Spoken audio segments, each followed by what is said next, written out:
Here. Director Traiani. Here. Director McGallis. Here. We have a quorum of 8 present with no absent. If the record would also show that Directors Durante, Fraga, Fuentes, Higgins, Hobson, Pang, Ross, and Chairman Dillard are also present. Thank you. Item number 2 is approval of minutes from the meeting of September 15, 2016. Are there any questions or comments? If not, could we have a motion and a second? Motion by Member DeWitt, second by Director Lewis. Roll call. Director Anderson. Yes. Director Buchanan. Yes. Director Colson. Director DeWitt. Yes. Director Lewis. Yes. Director Melvin. Yes. Director Traiani. Yes. Director McGallis. Aye. 8 ayes. Thank you. Item number 3 is the report of the monthly financial results. B. Good morning, Mr. Chairman and members. You've gotten a real broad picture from the strategic financial plan, Jessica, and from Karen on our report card. This will give you a snapshot now of what we're actually doing on a monthly basis, so I think it's a good follow-up. So we're reviewing the year-to-date financial results through August 2016.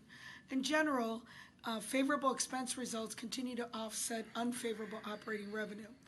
A little bit of economics. The size of the Chicago area labor force decreased by about 16,000 in August, and employment declined by about 5,000 jobs.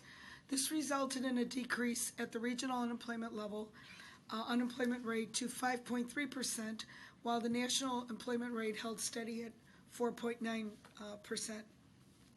So let's look at ridership. It is 3.4% lower than budget, as shown by the orange bars on the chart. August ridership decreased by 2.6% compared to 2015. For year-to-date, RTA system ridership is down 2.8% versus 2015. One of the negative influences on ridership that we've mentioned already is the car-sharing programs like Uber Pool and Lyft. These programs, as you know, allow you to share your ride and split the cost of the trip and other passengers traveling in a similar direction. Compared to public transportation, these programs offer door-to-door service with minimal wait time. However, these benefits can be offset by delays, of course, resulting in route deviations. One of our employees brought to us our example that, she could ride transit, but with Uber Pool, she can go door-to-door for $2.20 within this 1 to 5 mile radius rather than pay her regular transit. So there's definitely an impact on that. The other thing is that our transit agency peers, our CFOs, have pointed out, and I read some recent stories about how credit is loosening up for car buyers, car purchasing. And I really wasn't aware of that because credit really tightened up. But there was a whole story that talked about how credit is loosening up and car purchases are up in certain segments. Maybe people that couldn't afford them before, not necessarily with millennials or urban settings. So that may be a factor as well. Overall, the service boards continue to see ridership results below budgeted levels. CTA ridership was 3.7 unfavorable to budget. CTA bus ridership is down 5.4% year-to-date relative to budget. And rail ridership is down 1.8% year-to-date relative to budget. PACE suburban ridership is 4.1% below budget, and ADA PACE ridership was 4.2% under budget. Keep in mind also that for August, the average price of gas was $2.44 per gallon, compared with $3.09 for gas prices in August of 2015. So again, lower gas prices also continue to weigh on local ridership results. Also discussing with the transit agencies, we were at about the middle in terms of ridership loss. It's down as high as 10% in some areas and 1 or 2% in others. So we were about the middle. Let's look at operating revenue now. It was $8.3 million, or 1.1% unfavorable to budget, primarily due to the unfavorable fare revenue and the 50% lower level of state reduced fare reimbursement, the RFR, to the service boards by the state fiscal year 2016 budget.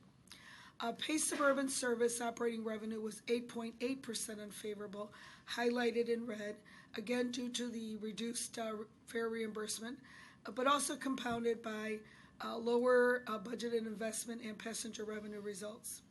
ADA paratransit was 11.9 unfavorable due to lower passenger revenue and also delays in Medicaid reimbursements. They will be coming, but sometimes we get a windfall of payments, and then sometimes they're delayed for months.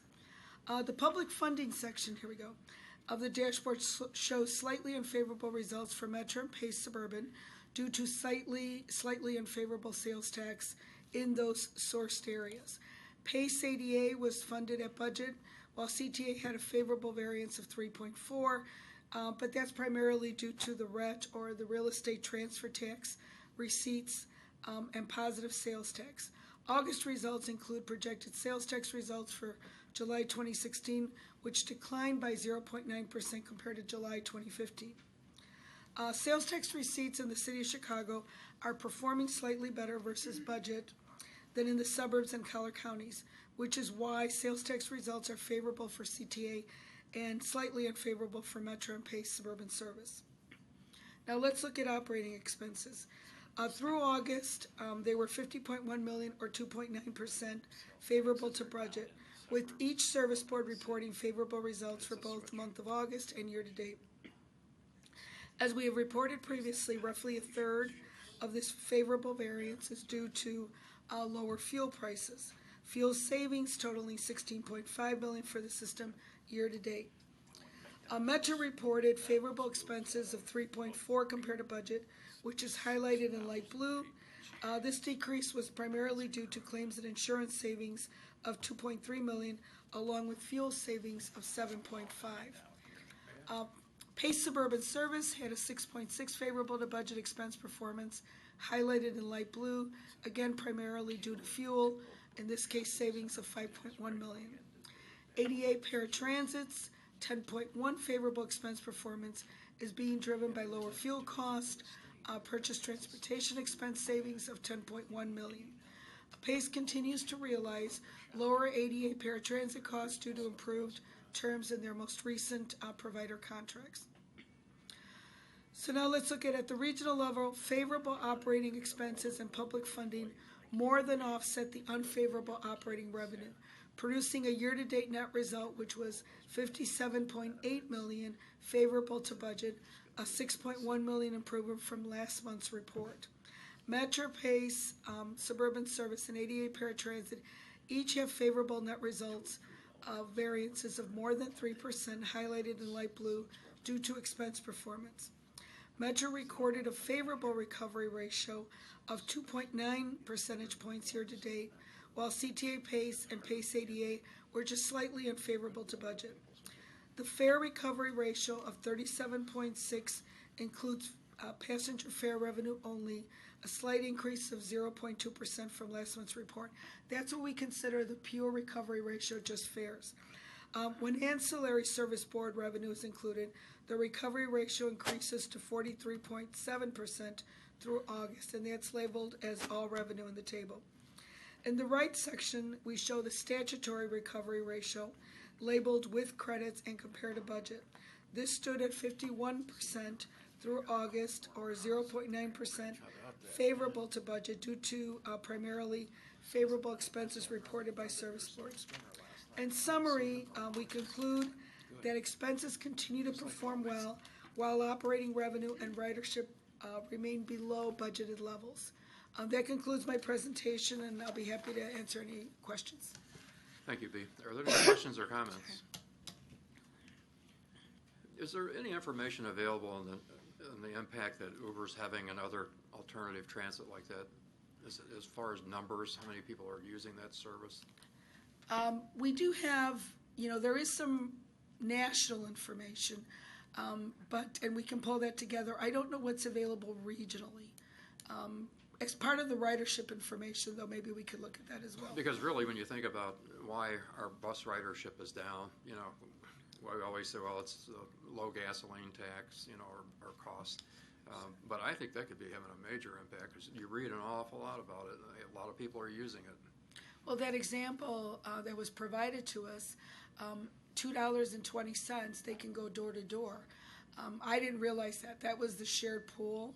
I haven't really done shared pool. But if that's the case, I mean, and that's within a 1 to 5 mile region, which, a lot of Sure. those, especially rides within the city, they're shorter rides. Because if that really grows, then we're going to have to readjust our, meeting that demand and cut back on some of our buses, I would think. And in some areas, some of the transit partners are looking to partner Sure. with Uber and Lyft. And, although we did hear something interesting that, we always talk about that last mile or that connection, and the drivers don't want to do that. They say they don't make money on that. And so it'll be interesting to see if those partnerships really take off, because they'll say, that costs me money for me to do that last ride or that last trip. They're just not making enough on it. So while we may look at that as a potential solution, they may not want to do that. That's true.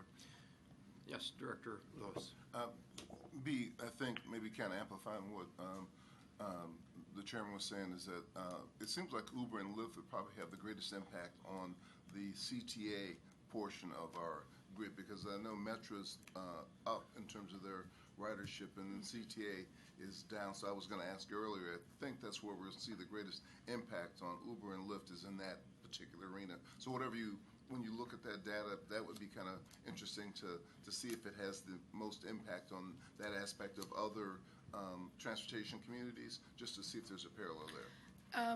I know that the customer surveys do include questions about if they're not using, transit, are they using alternate divvies or Lyft or Uber or other car sharing modes. So the interesting thing will be is, do you see more of that in an urban setting? I think yes. Yeah, but that that's is true. just. I don't think many people are taking a Uber or Lyft from Park Forest, downtown. So, Right. Right. But the second point was on the recovery ratio. I know it's at 51%. I think the budget was 50.51. Has that been getting narrower and narrower? It is tighter, Director Lewis, and we are watching it very carefully because we're mandated to have the 50%. And it's tighter because of the 50% reduced fare reimbursement from state fiscal year. We're supposed to get 34 million. We're getting, I think it's 17.5.